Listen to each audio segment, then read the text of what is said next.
Bienvenue au podcast Élévation.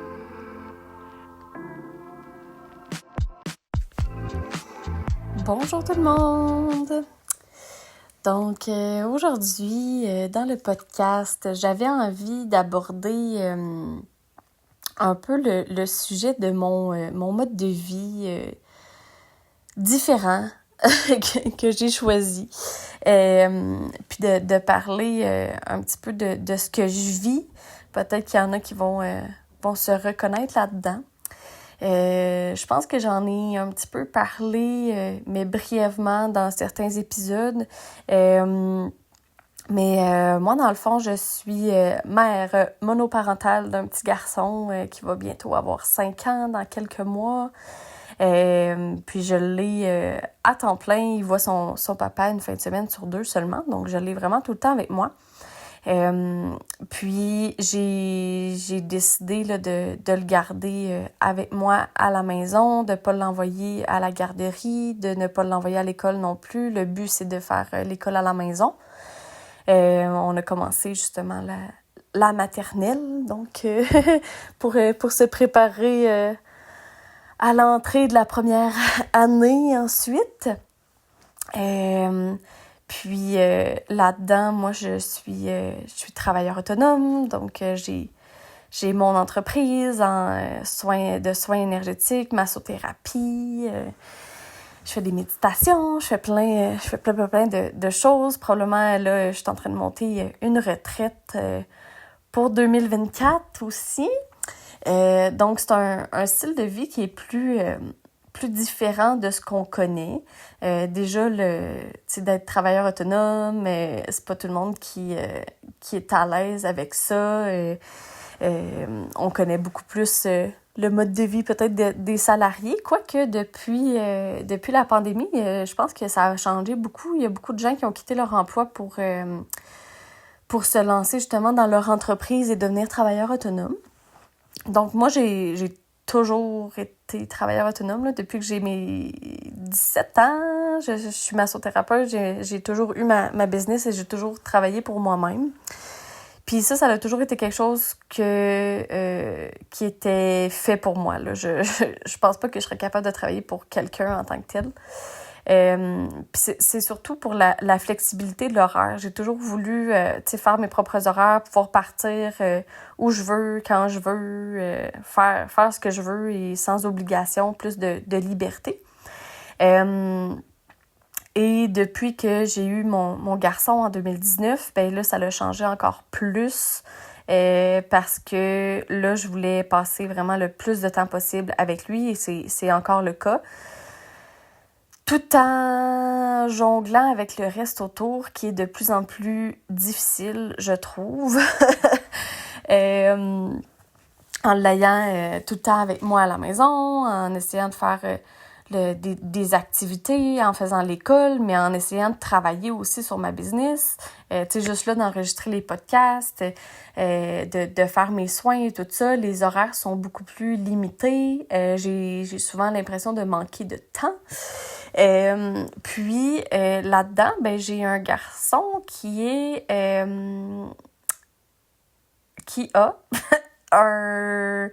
une attitude assez problématique et ça depuis c'est 1 an environ. Beaucoup dans l'opposition. Il n'y a pas eu ça a été soulevé, mais ça n'a pas été diagnostiqué de troubles de l'opposition. De toute façon, je suis pas tellement dans les étiquettes en tant que telle. Je sais très bien à quoi il réagit. J'ai un petit garçon, un petit enfant de cristal, super hypersensible, qui est également passeur d'âme. Donc, niveau énergétique, il capte beaucoup de choses et souvent, les endroits où il va aller, ben il va ramener des choses ici justement pour faire passer les âmes. Mais à 4 ans, il comprend pas vraiment ça. Donc, c'est moi qui dois comme faire le travail pour lui. Et ça, c'est une charge de plus dans tout ça qui est assez difficile à porter de jongler là-dedans, à travers tout ça. Puis, tu sais, pour son attitude et tout, beaucoup de violence envers moi-même, autant verbale que physique. Donc, c'est pas toujours évident à gérer. Beaucoup de colère, autant lui que moi. Donc, on est un peu un miroir, un reflet l'un de l'autre aussi. J'essaie de rester calme. Avant, j'étais capable pendant qu'il faisait ses crises de 45 minutes, 1 heure, j'étais capable de méditer. Puis maintenant, j'ai de la difficulté à méditer. Je suis plus irritable et je tombe plus rapidement en colère. Parce que, je veux pas, je suis un petit peu tannée de vivre ça et de me faire frapper ou de me faire insulter quand j'essaie de tout faire pour lui, pour lui offrir le meilleur style de vie et tout. Puis de là, ça m'amène à parler de quelque chose parce que présentement, là où j'enregistre cet épisode, je vais le publier quelques semaines plus tard, mais présentement, on est jeudi. Puis, on est suivi par une nouvelle psychothérapeute depuis peu. Puis, elle est venue la semaine passée, vendredi passé, pour me montrer le plan d'intervention. Donc, elle, avec son analyse de la situation et toutes les informations qu'elle a eues, elle me dit que Jake serait peut-être pas à la recherche, là, mais aurait besoin de plus de sécurité. Fait que de lui apporter un horaire qui va être vraiment établi, puis qui va savoir, OK, à telle heure, on fait ça, on fait ça, on fait ça, on fait ça, on fait ça, puis que ça y amène vraiment un cadre, puis de la sécurité là-dedans, puis d'intégrer des temps de jeu libre pour lui, qui va me donner, moi aussi, des temps libres pour moi, autant pour juste prendre un break ou travailler. Là. J'ai besoin de temps pour moi aussi, pour relaxer et non juste travailler tout le temps non plus. Donc, lorsqu'il est revenu de sa fin de semaine avec son papa, dimanche soir, je me suis dit, bon, ben lundi matin, on part ça avec la nouvelle horaire. Puis ça a vraiment bien été. C'était la première fois qu'il revenait de chez son père un dimanche et que ça allait bien depuis les 4 dernières années et demie, presque 5 ans. Puis de mettre l'horaire en place, ça a super bien été. Donc lundi, mardi, mercredi, ça a très bien été. Puis là, aujourd'hui, jeudi, ça a été une journée de merde. Ça l'a vraiment pas bien été. Puis il y a eu vraiment des exemples dans le physique qui l'ont démontré. Puis c'est pour ça que je voulais enregistrer le podcast aujourd'hui pour ce soir pour vous démontrer comment ça peut être. Donc dans ma routine, normalement, à chaque soir, je fais une méditation avec Jake. Je vais y faire un massage, je vais y faire un soin. Je vais essayer d'harmoniser ses énergies, de l'ancrer pour qu'il soit vraiment ici dans le moment présent. Et hier, mercredi, ça a été quand même une grosse journée parce que le mercredi matin, dans le fond, c'est le seul moment, un 4 heures, où il est inscrit à un atelier. Puis je m'en vais le porter là-bas, puis je peux avoir un 4 heures pour moi, puis lui, il socialise avec d'autres enfants. Donc, déjà là, dans ce 4 heures-là, ben là, il a vu beaucoup d'enfants, fait qu'il a été en contact avec plusieurs énergies différentes, puis il m'a pas vu pendant ces 4 heures-là. Puis, quand je suis allée le chercher, il était 12h30, on est revenu ici, puis là, il a fait sa sieste pendant 2 heures, donc là encore, on n'a pas vraiment passé de temps ensemble. Puis quand il s'est réveillé, il a fallu qu'on parte parce qu'il fallait que j'aille le porter chez ma mère pour qu'elle le garde pour la soirée parce que j'avais un massage énergétique le soir.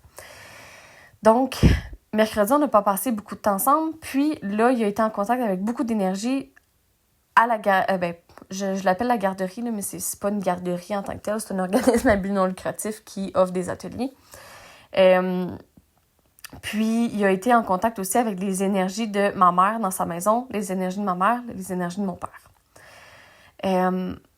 Puis, en plus, ben là, il s'est couché plus tard aussi hier parce qu'on est revenu à la maison plus tard. Ça l'a comme déréglé la routine aussi du soir, du dodo et tout.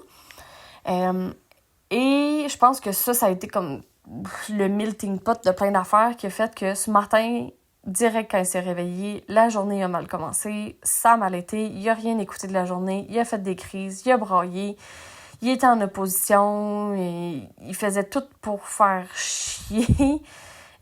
Puis là, moi, j'étais vraiment en débordement d'émotions, j'étais irritée, j'étais en colère, je criais, je savais plus comment gérer parce que là, il me riait en pleine face, il écoutait rien de ce que je disais. Puis c'est là qu'il y a eu une démonstration vraiment dans le physique.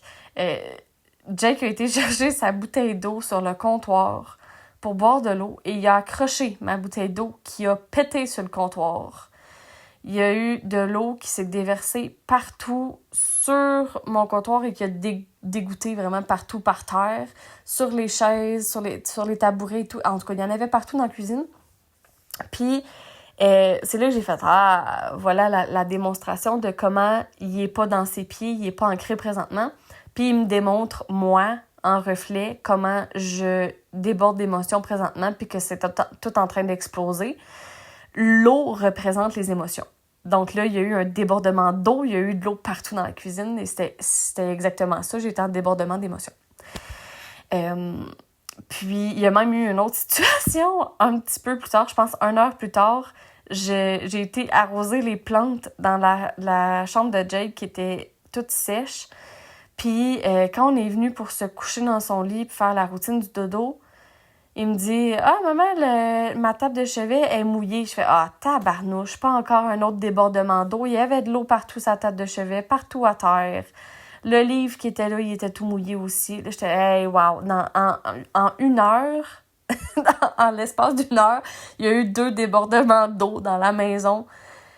Vraiment, l'émotionnel était à son maximum.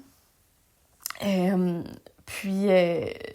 juste avant de se coucher aussi, entre les 2 événements de débordement d'eau, ben là, j'ai refait le massage à Jake, le soin pour essayer de l'ancrer puis de le ramener dans son corps.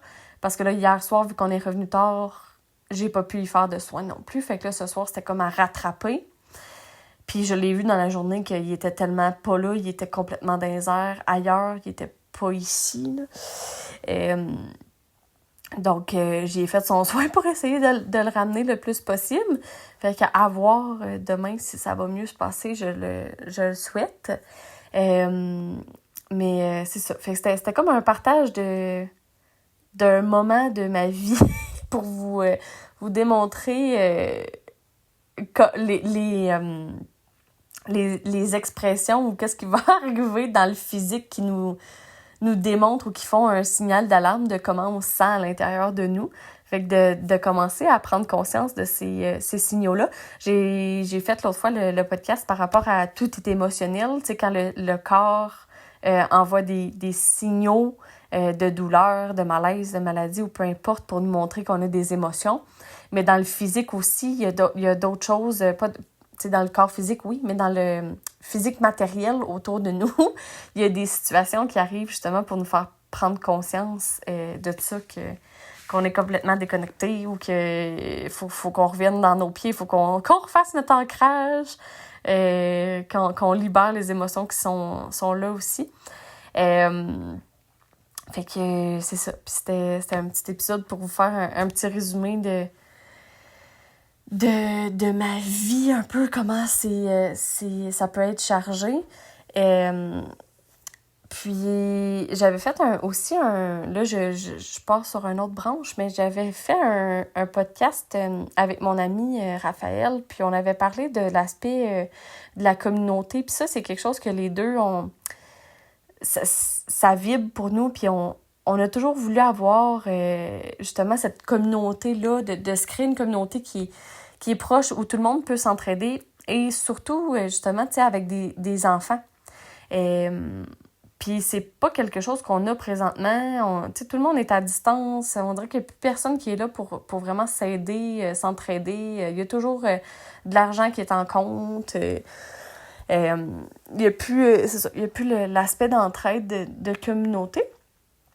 Puis moi, c'est quelque chose que j'essaie de retrouver présentement avec le mode de vie que j'ai, d'essayer d'avoir quelqu'un qui peut venir m'aider, mettons, avec Jay pour avoir une petite pause pour pouvoir travailler, pour essayer d'équilibrer le côté travail professionnel, entrepreneur, tout en équilibrant le côté familial et toutes les responsabilités qui viennent aussi avec, mettons, la maison. Bon, ben, mère monoparentale, je suis toute seule à faire tout.